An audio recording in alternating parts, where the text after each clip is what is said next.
Hello మామ, welcome back to another video. As యూజువల్గా నా పనులన్నీ చక్క పెట్టుకుని నేనైతే ఇవాళ గోకు వెళ్తున్నా. ఫస్ట్ ఆఫ్ ఆల్ అందరికీ గోకు శుభాకాంక్షలు.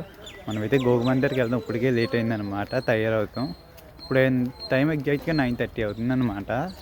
నేను గోకు మందిరికి వెళ్దాం, ఎలా ఉందో చూద్దాం. మామ, ఇదైతే మా ఇంటి దగ్గర నైట్ వేసిన గోగుమంట అనమాట. నేను మార్నింగ్ వేసింది అయితే నెక్స్ట్ వీడియోలో అప్లోడ్ చేస్తాను. పెద్ద వీడియో అయితే ప్లాన్ చేశాను అనమాట. నేను మా ఓడు తెలిసి అయితే అచ్చంపేట అయితే కోడి పందాలు నెంబర్ గురించి చూడడానికైతే స్టార్ట్ అయిపోయాం అనమాట. సంక్రాంతి కదా మామ, మన సంబరాలు అయితే ఉండవు. ఇక్కడ చూడండి మామ, ఎంతమంది జనాలు అన్న మేమే ఏదోని అనుకుంటే మాకన్నా చాలామంది ఉన్నారు ఆడడానికి వచ్చిన వాళ్ళు. ఇక్కడ చూడండి మామ, కోడిని పట్టుకుని కోడి పందాలకి అయితే రెడీ అవుతున్నారు మన వాళ్ళు. ఎలా ఉంటుందో చూద్దాం. మరి ఇదైతే నెంబర్ కొన్ని మామ, నేనైతే పూర్తిగా వీడియో తీయలేదు అనమాట, ఇబ్బంది అవుతుందని. ఎంతమంది జనాలు అన్నారు చూడండి మామ. నేను చాలామంది అయితే పెడతా ఉన్నారు, మనమైతే అంతేం ఇన్వెస్ట్ చేయలే. కాసేపు తిరిగి ఎలా ఉంది, ఎలా నడుస్తుందని చూసి అయితే వచ్చాను అనమాట. మామ, మీ చిన్నప్పుడు ఎంతమంది కోలీస్ ఆడో తాగారో కామెంట్ చేయండి.